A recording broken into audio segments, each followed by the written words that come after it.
আজকে আমরা আলোচনা করব আউটসাইডার দ্য স্ট্রেঞ্জার উপন্যাস নিয়ে। আলবেয়ার কামুর স্ট্রেঞ্জার বা আউটসাইডার এটি একটি বিখ্যাত উপন্যাস এবং অধিকাংশ শিক্ষা প্রতিষ্ঠানে এটি পাঠ্য। স্ট্রেঞ্জারের গভীরে মূর্ছ, অ্যাবসার্ডিজম এবং মানবিক বিচ্ছিন্নতা।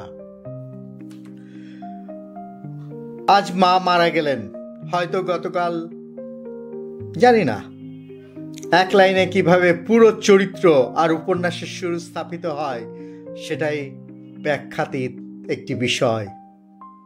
আলবেয়ার কামু ঔপন্যাসিক, নাট্যকার, নোবেলজয়ী লেখক, কিন্তু তিনি নিজেকে দার্শনিক বলতে চাইতেন না। 1942 সাল, দ্বিতীয় বিশ্বযুদ্ধের ভয়াবহতা, অনিশ্চয়তা ও মৃত্যুর ছায়া, সেখানে তিনি রচনা করলেন বিচ্ছিন্নতা নিয়ে, অ্যাবসার্ডিজম নিয়ে, জীবনের অর্থহীনতার বিরুদ্ধে মানুষের ছোট ছোট বিদ্রোহকে তুলে ধরলেন। ঐতিহাসিক ও সাহিত্যিক প্রেক্ষাপটটা কি ছিল? ফরাসিদের আলজেরিয়া হচ্ছে ফরাসিদের কলোনি ছিল এবং ফরাসি আলজেরিয়া পাইড এবং নোয়ার পরিচিত। ফরাসি উপনিবেশ আলজেরিয়ায় ফরাসি বসতি স্থাপনকারীরা এবং পাইড নোয়ার। মেরসো নিজে একজন ফরাসি সেটেলার, সে ক্ষমতার কেন্দ্রের অংশ কিন্তু মানসিকভাবে বিচ্ছিন্ন। মেরসো বলতে এই উপন্যাসের নায়ককে বোঝানো হচ্ছে। আরব শব্দের রাজনীতি। পুরো উপন্যাসে আরব চরিত্রের নাম নেই। এর মধ্য দিয়ে উপনিবেশবাদী অমানবিককরণ মানে ডিহিউম্যানাইজেশন কিভাবে কাজ করে তার সংক্ষেপে ব্যাখ্যা আলোকিত হয়েছে।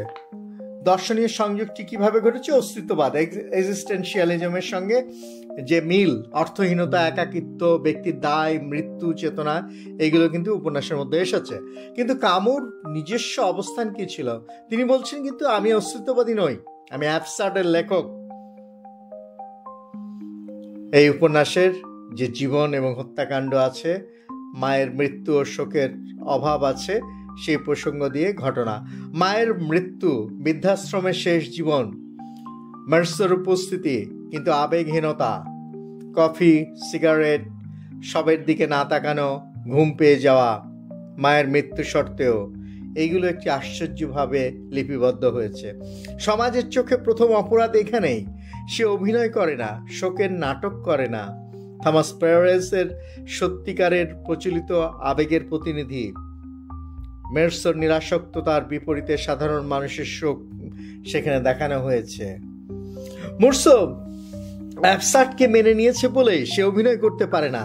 তার শরীর ক্লান্ত হয়, চোখে ঘুম আসে, কিন্তু সমাজ যেমন শোক আশা করে তেমন ভূমিকা সে পালন করতে চায় না। এটি তার মায়ের মৃত্যুর পরে যে আচরণ করেছিল নায়ক, সেই প্রসঙ্গ নিয়ে আমরা কথা বলছি। মেরি কার্ডোনা ও শরীর মরা অনুভূতি।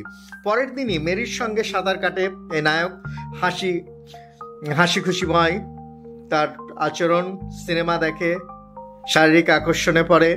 মেরির প্রশ্ন, তুমি কি আমাকে ভালোবাসো? মেরসোর উত্তর, এটা কিছুই বোঝায় না, তবে তুমি চাইলে বিয়ে করতে পারি। মেরসোর জীবন শরীর আছে কিন্তু রোমান্টিক রূপকথা নেই। সে অনুভূতিকে নাম দিতে আগ্রহী নয়। লাভ, এই শব্দটি তার কাছে অর্থহীন, এক সামাজিক কনসেপ্ট। রেমন সালামানো, অনৈতিক উদাসীনতা। রেমন সিনথেস, সহিংস, অস্থির, জুবেসিয়াস, একটি চরিত্র যে প্রেমিকাকে মারধরের পরিকল্পনা করে। ডিউবিসিয়াস মেরসোর চিঠি লিখে সাহায্য করে, পরে আবার পুলিশের কাছে সাক্ষ্য দেয়। রেমন সিনথেস প্রসঙ্গ এখানে। নৈতিক উদাসীনতা, মেরসোর কাছে ভালো মন্দ কোনো কেন্দ্রীয় মানদণ্ড নয়। সে পরিস্থিতি অনুযায়ী কাজ করে কিন্তু কোনো নৈতিক বিচার করে না। সোলামানো ও কুকুরের প্রসঙ্গ আছে এখানে। সবসময় গালি দেয়, মারে, আবার হারিয়ে গেলে কাঁদে, দিশেহারা হয়ে যায়। ঘৃণা ও ভালোবাসা একসাথে চলতে থাকে। এই সোলামানো এবং কুকুরের প্রসঙ্গটি উপন্যাসে আছে। মেরসোর সঙ্গে মায়ের সম্পর্ক, আবেগ বাইরে থেকে ঠান্ডা, ভেতরে হয়তো অন্যরকম। এটি হচ্ছে সম্পর্কের বিষয়। কামুর জগতে কেউই পুরোপুরি ভালো বা পুরোপুরি খারাপ নয়। প্রশ্ন হলো, কে কতটা অভিনয় করতে জানে? আর মেরসো ঠিক সেখানেই ব্যতিক্রম। তার বিয়ে, চাকরি, আকাঙ্ক্ষাহীন জীবন, সেই প্রসঙ্গগুলো আসে মায়ের মৃত্যুর পরে। বস প্যারিসে বদলি হওয়ার প্রস্তাব দেয়। মের্সোর উত্তর, হ্যাঁ না দুটোই একই। মেরির বিয়ের প্রস্তাব, ও যদি চায় আমি রাজি, এইভাবে সে বলে। মের্সোর জীবনে কোনো প্রজেক্ট নেই, না ক্যারিয়ার, না প্রেম, না ক্যারিয়ার, না প্রেম, না পরিবার। এ এক ধরনের অ্যান্টি অ্যাম্বিশন। জীবন তাকে যেখানে রাখে সেখানে সে মানিয়ে নেয়, কিন্তু নিজে থেকে কিছু গড়ে তুলতে চায় না। জীবনের অর্থহীনতা যখন মেনে নেওয়া হয় তখন পরিকল্পনা বা স্বপ্নগুলো অর্থহীন লাগে। এটিই তো মূল বক্তব্য উপন্যাসে। মের্সোর জীবন, নায়কের জীবন নিয়ে। সূর্য, সৈকত, হত্যাকাণ্ড এগুলো ঘটে গেছে সৈকতে গিয়ে। সৈকতে আরব ভাইয়ের সঙ্গে সংঘর্ষ হয় মের্সোর, রেমন্ড আহত হয়। মের্সো একা হাঁটতে হাঁটতে ভেতরে অদ্ভুত অস্বস্তি, তাপ, আলো, মাথা ব্যথা এগুলো ঘটতে থাকে। ছুরির ব্লেডে সূর্যের আলো এসে পড়ে, চোখ ধাঁধিয়ে যাওয়া, টিগার টানার মুহূর্ত, একবার গুলি, তারপর বিরতি নিয়ে আরো 4 বার। এই যে 4 বার গুলি, এটা কি পরিকল্পিত হত্যাকাণ্ড? হত্যাকাণ্ডটি নায়কই করেন মের্সো, নাকি তাপ, আলো, শারীরিক অস্বস্তি, মানসিক বিচ্ছিন্নতা, এক্সপ্লোশন? মের্সো বাকিদের মতো নয়। সে ঈর্ষা, প্রতিশোধ, ঘৃণার ভাষায় নিজের কাজকে ব্যাখ্যা করে না। সে বলে সূর্য তাকে টিপে ধরে রেখেছিল, তাই এই হত্যা একদিকে আইনি অপরাধ, অন্যদিকে অ্যাবসার্ড পরিস্থিতির চূড়ান্ত ফল। হত্যাকাণ্ডটি ব্যাখ্যা উপন্যাসের মধ্যে রয়েছে এইভাবে। আউটসাইডারে বিচার এবং কারাগার শুরু হয়। কারাগারের অভ্যাস এবং মানিয়ে নেওয়ার প্রসঙ্গ আসে। প্রথমে শারীরিক কষ্ট হয়, ধীরে ধীরে অভ্যস্ত হয়ে যায় এই নায়ক।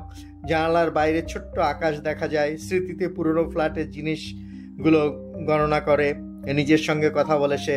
মের্সো প্রমাণ করে মানুষ প্রায় সবকিছুর সাথে অভ্যস্ত হয়ে যেতে পারে। স্বাধীনতা হারাকে সে ধীরে ধীরে এক ধরনের ফ্যাক্ট হিসেবে মেনে নেয়। সেই যে সরু জানালার গ্রিল, আলো, অন্ধকার, সেই কারাগারের দৃশ্যটি উপন্যাসের মধ্যে আমরা লক্ষ্য করি। বিচার নামের প্রহসন। মামলার কেন্দ্রবিন্দু হওয়া উচিত ছিল একজন মানুষকে হত্যা, কিন্তু প্রসিকিউটর ও বিচারক বারবার ফিরে যায় মায়ের মৃতদেহের পাশে, তার আচরণ, মেরির সঙ্গে সিনেমা দেখা, সাঁতার কাটা ইত্যাদিতে। অর্থাৎ মের্সো কি কি করেছে মা মারা যাওয়ার পরে, তার আচরণগুলো, এটি বিচারের মূল প্রসঙ্গ আসে হত্যাকাণ্ডের চাইতে। যে মাকে ভালোবাসেনি সে সমাজকেও ভালোবাসে না। অর্থাৎ মায়ের প্রতি শোক না দেখানো নৈতিকভাবে সে দানবে পরিণত হয়েছে। এখানে আইন নয়, সামাজিক নৈতিকতা কাজ করেছে। মের্সোকে আসলে সমাজের বিরুদ্ধে এক হুমকি মনে করা হয়েছে, কারণ সে অভিনয় করতে পারে না। আলবেয়ার কামু দেখালেন মের্সোর বিচার আসলে একজন খুনির বিচার নয়, বরং একজন অভিনয়ে অক্ষম মানুষের বিরুদ্ধে সমাজের প্রতিশোধ। মৃত্যুদণ্ডের ঘোষণা হয়। গিলোটিনে মৃত্যুদণ্ড দেওয়া হয় নায়ককে, মের্সোকে। আপিল হবে কিনা, বের হবে কিনা, এই অনিশ্চয়তায় মের্সো দিন কাটে। অ্যাবসার্ডিজম এবং চূড়ান্ত মুক্তি আসে। চ্যাপলিন হঠাৎ এসে, চ্যাপলিন বলতে হচ্ছে গির্জার পালককে বোঝানো হয়েছে, পুরোহিত। চ্যাপলিন হঠাৎ এসে ঈশ্বর, ক্ষমা, পরকালের আশা এইসবের কথা বলে। এটি কারাগারের মধ্যে। মের্সো প্রথমে কথা বলতে চায় না, শেষে বিস্ফোরিত হয়। মের্সোর অবস্থান, আমি ঈশ্বরে বিশ্বাস করি না, এসব আমার কোনো কাজে আসে না। জীবনের অর্থহীনতা, মৃত্যুর অবশ্যম্ভাবিতা, এইগুলোকে সে যুক্তি দিয়ে মেনে নেয়।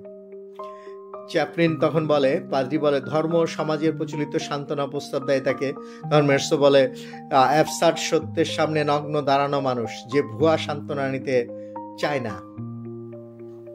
এবং মুখোমুখি দুজনের বসে থাকা কারাগারের ভেতরে এই স্নেহময় উদাসীনতা যেটি এই উপন্যাসের মধ্যে ব্যক্ত হয়েছে। আমি আমার হৃদয় খুলে দিলাম পৃথিবীর স্নেহময় উদাসীনতার সামনে। মহাবিশ্বের কোনো ব্যক্তিগত পরিকল্পনা নেই। পৃথিবী আমাদের জন্য না ভালো না খারাপ, শুধু উদাসীন। এই উদাসীনতায় মের্সোর কাছে মুক্তি। তাকে আর কিছু প্রমাণ করতে হয় না।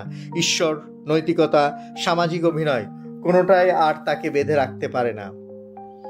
মায়ের শেষ বয়সে বৃদ্ধাশ্রমে এক ধরনের ডেডলি অ্যাকসেপ্টেন্স ছিল। মের্সো এখন তাই অনুভব করছে, মৃত্যুর কাছে শান্ত আত্মসমর্পণ, কিন্তু তাতে ভয় নয়, বরং স্বচ্ছতা রয়েছে। অ্যাবসার্ডের বিজয় এখানেই। মৃত্যুর মুখোমুখি হয়ে মের্সো বলে, আমি সুখী ছিলাম, এখনো আছি। এবং তারাভরা আকাশের প্রসঙ্গ তখন চলে আসে। মের্সোর চরিত্র এবং উত্তরাধিকার নিয়ে আমরা কিছু কথা বলতে পারি। চরিত্র বিশ্লেষণ করলে কি, মের্সো কি মানসিক সমস্যাগ্রস্ত, অটিজম, অ্যাসপারগার ইত্যাদি বলা যেতে পারে। কিছু একাডেমিক পার্ট এইভাবে ব্যাখ্যা করেছে তার মানসিক সমস্যাকে। তিনি নাকি র্যাডিক্যালিং সৎ, ব্রুটালি অনেস্ট একজন মানুষ, এটিও কেউ কেউ বলেছেন। খোলামেলা বিশ্লেষণটি এরকম: আবেগ প্রকাশ্যে অস্বস্তি এই নায়ক, সামাজিক কোড বুঝতে না পারে না, সংবেদনশীলতার ঘাটতি আছে তার, এইগুলোর একটি দিক এই নায়কের। মিথ্যা না বলা, অভিনয় না করা, কৃত্রিম শোক না দেখানো আরেকটা দিক তার। মুরসুর মুখের যে বিভিন্ন মুড, সেগুলো তো আমরা উপন্যাস জুড়েই পেয়েছি। মুরসুর উত্তরাধিকার কারা? পোস্ট কলোনিয়াল পার্টটি কিভাবে এসেছে? যেমন দ্য মুরসুর ইনভেস্টিগেশন বলে একটি উপন্যাস আছে কামেল দাউদের, এবং অ্যারাবের নাম দেওয়া হয় মুসা। সেখানে দেখানো হয় সেও একজন মানুষ যার পরিবার, ভালোবাসা, শোক আছে। উপনিবেশিক বর্ণনাকে পাল্টা জবাব কামুরস এর টেক্সটকে নতুনভাবে পড়া হয়েছে দ্য মুরসুর ইনভেস্টিগেশন উপন্যাসে। 20 শতকের সাহিত্যে মৃত্যুবোধ, অর্থহীনতা ও আইন ও সমাজের দ্বন্দ্ব বোঝার ক্ষেত্রে দ্য স্ট্রেঞ্জার বা আউটসাইডার আজও এক বড় রেফারেন্স। অর্থাৎ মৃত্যুবোধ, অর্থহীনতা, আইন ও সমাজের দ্বন্দ্ব বোঝার জন্য আউটসাইডার বা স্ট্রেঞ্জার উপন্যাসটি আমাদের পড়তে হবে। কামেল দাউদের বইয়ের ওই প্রসঙ্গটিও রয়েছে। নিউ ইয়র্ক টাইমসের নোটেবল বুকের সেই প্রসঙ্গগুলো একসময় বিশ্লেষণ হয়েছিল। আপনার কাছে মুরসুকে কেমন লাগলো? একজন নির্মম খুনি নাকি একজন সৎ মানুষ যে ভালো মানুষের অভিনয় করতে পারে না? তাহলে দার্শনিক প্রশ্নটি কি? অ্যাবসার্ডিজম কি আমাদের জীবনের ভেতরে থাকা ভাঙনগুলো চিনতে সাহায্য করে? আমরা কি কখনো মায়ের মৃত্যু, প্রেম, আবার অন্য কারো মৃত্যু, হত্যা, সবকিছুর সামনে মুরসুর মতো নগ্ন সত্যবাদী হতে পারি?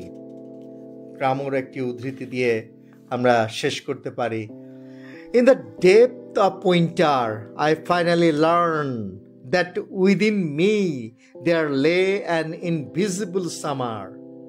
অন্ধকারের মধ্যেও ব্যক্তিগত অর্থ শক্তি খুঁজে পাওয়ার সম্ভাবনা। এই ধরনের গভীর সাহিত্য বিশ্লেষণ পেতে চাইলে চ্যানেলটি সাবস্ক্রাইব করুন, ভিডিওটি শেয়ার করুন আর কমেন্টে লিখুন পরের বার কোন উপন্যাস বা দার্শনিককে নিয়ে বিশ্লেষণ চান সেটি জানান। ধন্যবাদ সকলকে।